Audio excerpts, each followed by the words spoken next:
தமிழ்நாட்டில் இன்னைக்கு பரபரப்பா பேசப்படுற ஒரு விஷயம், நடிகர் ஜெயம் ரவி அவரது மனைவி ஆர்த்தி இவங்களோட விவாகரத்தை பத்தி தான் இன்னைக்கு பரபரப்பா மீடியாவில் பேசிட்டு இருக்காங்க. ஒரு நல்ல தம்பதியா இருந்த நடிகர் ஜெயம் ரவியும் ஆர்த்தியும் ஏன் இப்படி விவாகரத்து செஞ்சுக்கிட்டாங்க அப்படிங்கிற ஒரு கேள்விதான் இன்னைக்கு திரைத்துறையை உலுக்கிக்கிட்டு இருக்கு. ஏற்கனவே நடிகர் தனுஷ் இது போன்று விவாகரத்து செய்து விட்டார். தனது மனைவியும் நடிகர் ரஜினிகாந்தின் மகளுமான தனது மனைவியை விவாகரத்து செய்து விட்டார் தனுஷ். தனுஷுக்கு 2 மகன்கள் இருக்கிறார்கள். அதே போன்று நடிகர் ஜெயம் ரவிக்கும் ஆர்த்திக்கும் 2 மகன்கள் இருக்கிறார்கள். நடிகர் ஜெயம் ரவிக்கும் அவரது மனைவி ஆர்த்திக்கும் விவாகரத்து ஏற்பட்டிருக்கிறது. இந்த விவாகரத்திற்கு காரணம் நடிகர் தனுஷா அல்லது நடிகர் சிவகார்த்திகேயனா என்கிற விஷயத்தை இந்த வீடியோவின் கடைசியில் பார்த்து விடுவோம். அதற்கு முன்பாக நடிகர் ஜெயம் ரவி யார் என்பதை சிறிய விளக்கங்களுடன் பார்த்து விடுவோம். நடிகர் ஜெயம் ரவியின் தந்தை ஒரு முஸ்லிம் மதத்தைச் சேர்ந்த ராவுத்தர் சமுதாயத்தைச் சேர்ந்த முஸ்லிம். இவர் சினிமாவில் வந்து தனது பெயரை மோகன் என்று மாற்றிக்கொண்டார். பிற்பாடு இவர் இந்துவாகவும் மாறிவிட்டார். அதோடு இல்லாமல் சினிமா எடிட்டிங்கை கற்றுக்கொண்டு பல்வேறு சினிமா படங்களுக்கு எடிட்டராக பணியாற்றி கொண்டிருந்தார் எடிட்டர் மோகன். எடிட்டர் மோகன் என்றால் தான் தமிழ் சினிமாவில் தெரியும். இவர் எடிட்டராக பணியாற்றிய படங்கள் தமிழ் சினிமா, தெலுங்கு சினிமா ஆகிய 2 சினிமாக்களிலும் இவர் மிகப்பெரிய படங்களுக்கு எடிட்டராக பணியாற்றினார். அப்படி எடிட்டராக பணியாற்றி கொண்டிருந்த போதுதான் ஆந்திராவைச் சேர்ந்த வரலட்சுமி என்கிற ஒரு பெண்மணியை திருமணம் செய்து கொண்டார். வரலட்சுமி பிராமண பெண்மணி. இந்த வரலட்சுமிக்கும் எடிட்டர் மோகனுக்கும் பிறந்தவர்கள் தான் நடிகர் ஜெயம் ரவியும் அவரது அண்ணன் ராஜாவும். நடிகர் ஜெயம் ரவி ஏற்கனவே சினிமாவில் ஹீரோ ஆகிவிட்டார். அவரது அண்ணன் ராஜா சினிமா டைரக்டர் ஆகிவிட்டார். இப்படி 2 பேருமே சினிமா துறைக்குள் வந்து விட்டார்கள். நடிகர் ஜெயம் ரவியை ஹிந்தி சினிமா ஹீரோவாக்க வேண்டும் என்பதுதான் எடிட்டர் மோகனின் மிகப்பெரிய கனவு. அதற்காக 20 வருடங்களுக்கு முன்பு நடிகர் ஜெயம் ரவியை மும்பைக்கு அனுப்பி அங்கே ஒரு பெரிய பங்களாவை வாடகைக்கு எடுத்து அங்கே தங்க வைத்தார். அதோடு அவருக்கு தமிழ்நாடு சாப்பாடு கிடைக்க வேண்டும் என்பதற்காக ஒரு சமையல் கலைஞர்கள் குழுவையே அங்கு அனுப்பி அந்த பங்களாவில் இருந்து நடிகர் ஜெயம் ரவிக்கு சமைத்து போட்டது அந்த குழு. அப்படி ஒரு குழுவை அனுப்பி வைத்தார் எடிட்டர் மோகன். 2-3 வருடங்கள் அங்கே இருந்து இந்தி சினிமாவில் ஹீரோவாக முயற்சி செய்து பார்த்தார் நடிகர் ஜெயம் ரவி. அது ஏதும் அவருக்கு கிட்டவில்லை.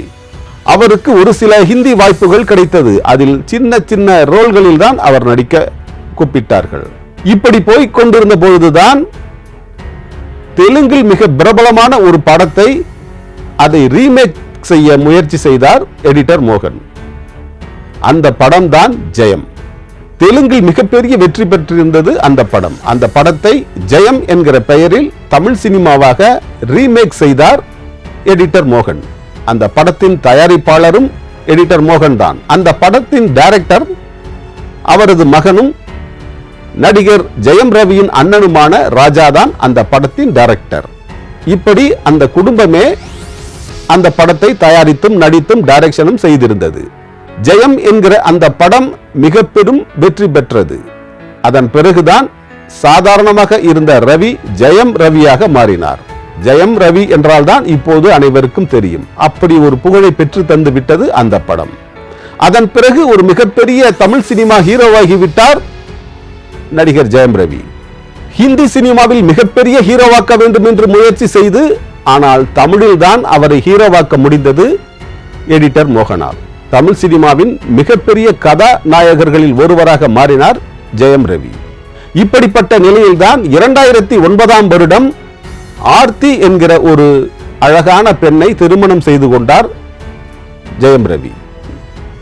அழகிலும் அறிவிலும் மிகச்சிறந்த பெண். அப்படிப்பட்ட ஒரு நல்ல பெண்ணை திருமணம் செய்து கொண்டார் ஜெயம் ரவி. இவர்களுக்கு 2 மகன்கள் இருக்கிறார்கள். இப்போது திருமணமாகி 15 வருடங்கள் ஆகிவிட்டது. இந்த நிலையில்தான் கடந்த 1 வருடமாக நடிகர் ஜெயம் ரவியும் ஆர்த்தியும் விவாகரத்து செய்து கொள்ள போகிறார்கள் என்று பல்வேறு விதமாக கிசுகிசுக்கப்பட்டது. சினிமா வட்டாரத்தில் இது ஒரு மிக பெரும் டாபிக்காக பேசப்பட்டு வந்தது. இது பொய், அப்படியெல்லாம் இல்லை. இவர்கள் நல்ல தம்பதிகளாக இருந்து கொண்டிருக்கிறார்கள், இவர்கள் ஒருபோதும் விவாகரத்து செய்து கொள்ள மாட்டார்கள் என்று பரபரப்பாக பேசப்பட்டது நடிகர் ஜெயம் ரவி அவரது மனைவி ஆர்த்தி பற்றிய விஷயம். இப்படி கிசுகிசுவாக போய்கொண்டிருந்த இவர்களது விஷயம்தான் இப்போது விவாகரத்தில், அதிகாரப்பூர்வ விவாகரத்தில் வந்து முடிந்திருக்கிறது. செப்டம்பர் 10ஆம் தேதி நடிகர் ஜெயம் ரவிக்கு பிறந்த நாள். செப்டம்பர் 10ஆம் தேதிக்கு முந்தைய நாளில் தனது விவாகரத்தை அதிகாரப்பூர்வமாக அறிவித்திருக்கிறார் நடிகர் ஜெயம் ரவி. இதுதான் தமிழ் சினிமா வட்டாரத்தில் பரபரப்பாக பேசப்படும் ஒரு விஷயமாக இருக்கிறது. ஜெயம் ரவியின் ரசிகர்கள் இந்த செய்தியை கேட்டு மிகவும் மனமுடைந்து போய் இருக்கிறார்கள். பலர் சோகத்தில் ஆழ்ந்து கிடக்கிறார்கள். என்ன இப்படி செய்து விட்டாரே நமது தலைவர் என்றெல்லாம் அவர்கள் புலம்பிக் கொண்டு திரிகிறார்கள். ஜெயம் ரவி இப்படி செய்ய மாட்டார், அவர் நல்ல மனிதர் என்றெல்லாம் கூறிக்கொண்டிருந்த சிலர் இப்போது என்ன செய்வது, அவர்களுக்குள் கருத்து வேறுபாடு ஏற்பட்டு விட்டது, வேறு வழியில்லை, அவர்கள் பிரிந்து விட்டார்கள் என்று கூறி சமாளித்துக் கொண்டிருக்கிறார்கள். அப்படி என்னதான் நடந்தது நடிகர் ஜெயம் ரவிக்கும் அவரது மனைவி ஆர்த்திக்கும்? இது பற்றி விசாரித்தோமானால் அது பல்வேறு தகவல்களை தருகிறது நமக்கு. சில தகவல்கள் கிசுகிசுப்பாக இருக்கிறது, சில தகவல்கள் நம்ப தகுந்ததாக இருக்கிறது. அந்த தகவல்கள் ஒரு சிலவற்றை இங்கே உங்களிடம் தெரிவிக்கிறேன். ஜெயம் ரவியும் அவரது மனைவி ஆர்த்தியும் பல்வேறு நாடுகளுக்கு சுற்றுப்பயணம் போவார்கள். அப்படி பல இடங்களுக்கு போகும் பொழுது அங்கே எடுக்கப்படும் பல்வேறு புகைப்படங்களையும் போட்டோக்களையும் இன்ஸ்டாகிராமில் வெளியிடுவது ஜெயம் ரவியின் மனைவி ஆர்த்திக்கு மிகவும் பிடித்தமான ஒரு விஷயம். அப்படி பல்வேறு போட்டோக்களை இன்ஸ்டாகிராமில் வெளியிட்டு இருக்கிறார். இதனால் பல ரசிகர்கள் அவருக்கு இருக்கிறார்கள். ஆண் ரசிகர்களும் இருக்கிறார்கள், பெண் ரசிகர்களும் இருக்கிறார்கள். இது ஜெயம் ரவிக்கு கோபத்தை ஏற்படுத்தியது என்று கூறுகிறார்கள். அது பூதாகரமாக வெடித்து இப்போது விவாகரத்தில் கொண்டு வந்து நிறுத்தி இருக்கிறது என்று கூறுகிறார்கள். இன்னொரு தரப்பினர் என்ன கூறுகிறார்கள் என்றால், சமீபத்தில் நடிகர் ஜெயம் ரவியை வைத்து எடுக்கப்பட்ட படம் சைரன். இந்த சைரன் படத்தை ஜெயம் ரவியின் மாமியார் சுஜாதா தயாரித்திருந்தார். 25 கோடி கேட்டிருந்தார் ஜெயம் ரவி. ஆனால் அது மிக குறைவாகத்தான் கொடுத்திருந்தார் அவரது மாமியார். அவரது மாமியாரின் சொந்த படம் என்பதால் அட்ஜஸ்ட் செய்து கொள்வார் என்று எதிர்பார்த்தார் அவரது மாமியார் சுஜாதா. ஆனால் ஜெயம் ரவி அதில் அட்ஜஸ்ட் செய்து கொள்ளவில்லை. நான் மிகவும் மார்க்கெட்டுள்ள நடிகன், என்னை வைத்து படம் எடுக்கும் பொழுது எனக்குரிய சம்பளத்தை கொடுக்க வேண்டும் என்று கராராக பேசி இருக்கிறார் ஜெயம் ரவி. இதனால் மாமியாருக்கும் மருமகனுக்கும் இடையே மிகப்பெரிய மோதல் ஏற்பட்டு அது கணவன் மனைவிக்கு இடையே மிக பெரும் தகராறாக முற்றி இருக்கிறது. இதுதான் அவர்களது விவாகரத்திற்கு காரணம் என்று கூறுகிறார்கள் ஒரு சிலர். ஆனால் மற்றொரு தரப்பினர் என்ன கூறுகிறார்கள் என்றால், நடிகர் தனுஷ் தான் ஜெயம் ரவியின் விவாகரத்திற்கு காரணம் என்று கூறுகிறார்கள். இது பற்றி விசாரித்த பொழுது தனுஷுக்கும் இந்த விவாகரத்துக்கும் எந்த சம்பந்தமும் இல்லை என்பது தெளிவாகிறது. நடிகர் ஜெயம் ரவியும் அவரது மனைவி ஆர்த்திக்குமான இந்த விவாகரத்தில் நடிகர் தனுஷுக்கு எந்த சம்பந்தமும் இல்லை. தனுஷ் அவர் வேலையை பார்த்துக் கொண்டிருக்கிறார். ஏற்கனவே தனுஷ் தனது மனைவியை விவாகரத்து செய்து விட்டார். அவருக்கும் 2 மகன்கள் இருக்கிறார்கள்.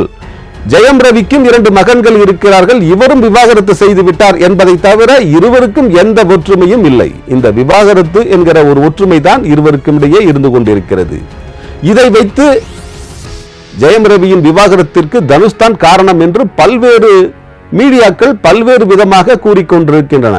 அவையெல்லாம் பொய், அவையெல்லாம் வெறும் கிசுகிசுக்கள் தான், அவையெல்லாம் பொய் செய்திகள். அவற்றை நாம் நம்ப வேண்டியதில்லை. ஆனால் நடிகர் ஜெயம் ரவிக்கும் அவரது மாமியாருக்கும் ஏற்பட்ட சண்டைதான் பூதாகாரம் எடுத்து இப்போது விவாகரத்தில் கொண்டு வந்து முடிந்திருக்கிறது என்று கூறுகிறார்கள் விவரம் தெரிந்தவர்கள். இதுதான் உண்மையாக கூட இருக்கலாம். எப்படியோ ஒரு நல்ல தம்பதி பிரிந்து விட்டார்கள். அதற்கு பல்வேறு காரணங்கள் கூறப்பட்டாலும் இது எனது சொந்த விஷயம். பல்வேறு நபர்களின் நன்மைக்காக நான் இந்த முடிவை எடுத்திருக்கிறேன், மிகவும் யோசித்துதான் இந்த முடிவை எடுத்திருக்கிறேன் என்று கூறியிருக்கிறார் ஜெயம் ரவி. அவரது கருத்துக்கு நாம் மதிப்பு கொடுப்போம். ஒருவரை பிரிந்து வாழ்வதோ ஒருவரோடு சேர்ந்து வாழ்வதோ அவர்களது தனிப்பட்ட விஷயம். சினிமா நடிகர்கள் என்பதால் அது இப்போது முச்சந்திக்கு வந்திருக்கிறது. சினிமா நடிகர்கள் என்பதால் அது பேசுபொருளாக இருக்கிறது. அது பற்றி பேச வேண்டிய கட்டாயமும் பலருக்கும் ஏற்பட்டு இருக்கிறது. ஆனால் இது ஜெயம் ரவியின் தனிப்பட்ட விஷயம். ஆர்த்தியின் தனிப்பட்ட விஷயம். அவர்கள் விவாகரத்து செய்து கொண்டாலும் ஒன்றாக சேர்ந்து வாழ்ந்தாலும் அது அவர்களது தனிப்பட்ட விஷயம். அதில் தலையிடுவதில் யாருக்கும் எந்த உரிமையும் இல்லை. அது அவர்களது சொந்த உரிமை. ஆனால் நடிகர் ஜெயம் ரவியின் விவாகரத்தில் நடிகர் தனுஷுக்கு எந்த சம்பந்தமும் இல்லை என்பதையும் இங்கே கூறிக்கொள்கிறேன். இன்னொரு தகவலையும் கூறுகிறார்கள். இது கோபத்தில் பிரிந்து செல்லும் ஒரு முடிவாகும். வெகு விரைவில் ஜெயம் ரவியும் ஆர்த்தியும் ஒன்று சேர்ந்து விடுவார்கள். ஏனென்றால் அவர்களுக்கு 2 மிகப்பெரிய பையன்கள் இருக்கிறார்கள். அந்த பையன்களின் நல்வாழ்வுக்காக இருவரும் ஒன்று சேர்வார்கள் என்று கூறுகிறார்கள் கோடம்பாக்கம் தமிழ் சினிமாவை சேர்ந்தவர்கள். அப்படி ஜெயம் ரவியும் ஆர்த்தியும் மீண்டும் ஒன்றிணைந்தால் அது வரவேற்கக்கூடிய விஷயமாகும். அது இருவரையும் வாழ்த்தக்கூடிய விஷயமாகவும் இருக்கிறது. இருவரும் ஒன்று சேர்வார்களா என்பதை பொறுத்திருந்து பார்ப்போம்.